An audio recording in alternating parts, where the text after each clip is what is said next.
ज़िंदगी में कभी भी अपने किसी हुनर पर घमंड मत करना, क्योंकि पत्थर जब पानी में गिरता है तो अपने ही वजन से डूब जाता है। हर शाम को अपनी चिंताएं ऊपर वाले को सौंप देता हूँ, वैसे भी वो रात भर जगता ही रहता है। आज की जो कहानी है वो बड़ी कमाल की कहानी है, और ये जो कहानी सुनाने जा रहा हूँ ये मेरी सबसे फेवरेट कहानियों में से एक है। इस कहानी को जिसने भी लिखा है बहुत ही प्यारे अंदाज में लिखा है। वो लिखते हैं कि एक बार शाम में मैं फल ख़रीदने के लिए गया। मैं मंडी में गया, वहाँ देखा तो एक रेहड़ी थी। उस रेहड़ी पर फल थे, लेकिन उस रेहड़ी पर फल वाला नहीं था। उसे लगा कि वो व्यक्ति कहाँ गया होगा। आसपास देखा तो कोई दिखा नहीं। रेहड़ी की छत पर देखा तो वहाँ पे एक बोर्ड टंगा था, और उस बोर्ड पर लिखा था कि अगर आप जल्दी में हैं तो आप फल तौल लें, आपके जो पैसे बनते हैं रेट कार्ड पास में रखा है, वो पैसे इस गत्ते के नीचे जो पास में रखा है वहाँ पर रख दें और अपना फल लेके चले जाएं, क्योंकि मुझे बीच बीच में घर जाना पड़ता है। मेरी माँ बूढ़ी है, घर में कोई देखभाल के लिए नहीं है, तो उन्हें खाना देने के लिए, दवा देने के लिए, टॉयलेट कराने के लिए मुझे बार बार जाना पड़ता है, तो आप ऐसा कर लें।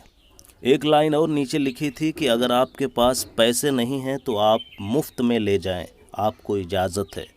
ये सब पढ़ने के बाद मुझे लगा कि ये कौन हो सकता है जिसने आज के ज़माने में इतना विश्वास लोगों पर कर लिया है।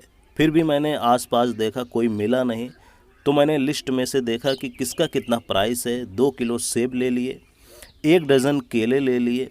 जो पैसे बनते थे वो जो गत्ता रखा हुआ था वहाँ पर उसके नीचे रखे। वहाँ पर देखा तो पहले से भी पैसे रखे हुए थे। 100 रुपये का नोट था, 10, 20, 50 के नोट थे। तो मुझे लगा कि हाँ भाई, लोग ईमानदारी तो दिखा रहे हैं। शाम में मैं अपने घर गया, खाना वाना बनाया, खाकर घूमने के लिए बाहर निकला शाम में। तो मुझे वो रेहड़ी वाला दिख गया। वो हाथ से धक्का लगाते हुए उस रेहड़ी को ले जा रहा था। कमज़ोर सा था, फटे पुराने कपड़े पहने हुए थे। मैंने आवाज़ दी तो उसने कहा, बाबू साहब फल नहीं है, आप कल आइए। तो मैंने कहा कि फ़ल तो ले लिए, पैसे भी रख दिए थे गत्ते के नीचे, पर आपसे कुछ बात करना चाहता हूँ। तो उनको लेकर मैं एक ढाबे पर गया, उनसे पूछा कि खाना वाना खाओगे? तो उन्होंने कहा कि नहीं नहीं बाबूजी, खाना नहीं खाएंगे। तो हम दोनों ने एक चाय मंगा ली।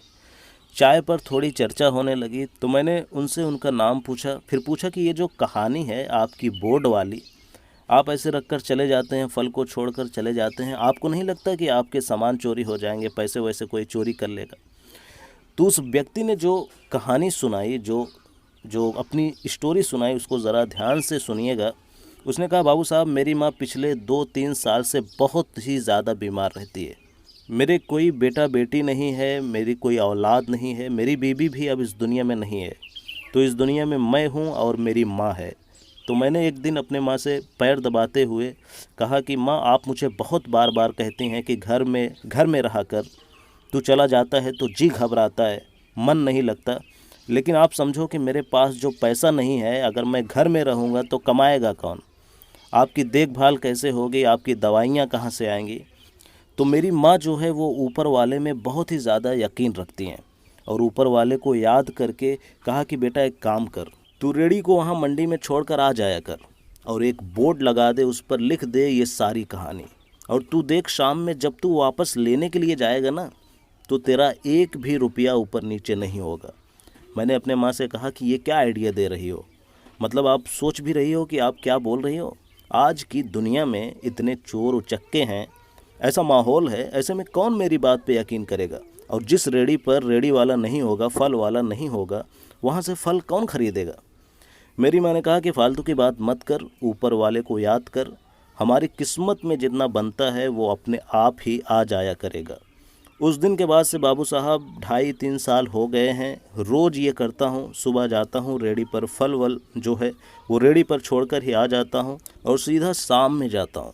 लोगों को शायद लगता होगा कि बीच बीच में आता होगा, लेकिन जाता नहीं हूँ। और आप यकीन नहीं करोगे, मतलब रोज़ाना एक भी रुपया ऊपर नीचे नहीं होता। कई बार लोग तो माँ के नाम पर रुपए ज़्यादा रख जाते हैं। कई बार छोटे छोटे बच्चे जो होते हैं माँ के लिए खाने पीने की चीज़ें रख जाते हैं। एक बार तो एक छोटी बच्ची पुलाव रख के चली गई, साथ में पर्ची रख कर चली गई, और उस पर्ची पे लिखा था कि ये आपकी मम्मी के लिए।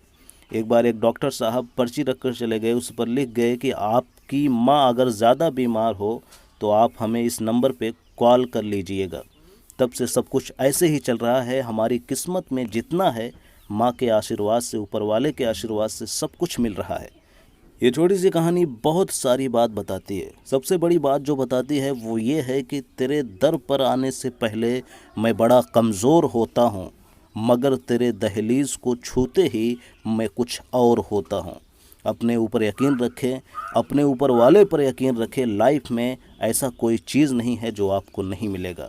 वक्त लग सकता है, ऊपर वाले के यहाँ देर है मगर अंधेर नहीं है। दोस्तों, ऐसी ही कहानियाँ अगर आप हमसे सुनना चाहते हैं, हमसे जुड़ना चाहते हैं, तो इस चैनल को सब्सक्राइब ज़रूर कर लें। शुक्रिया।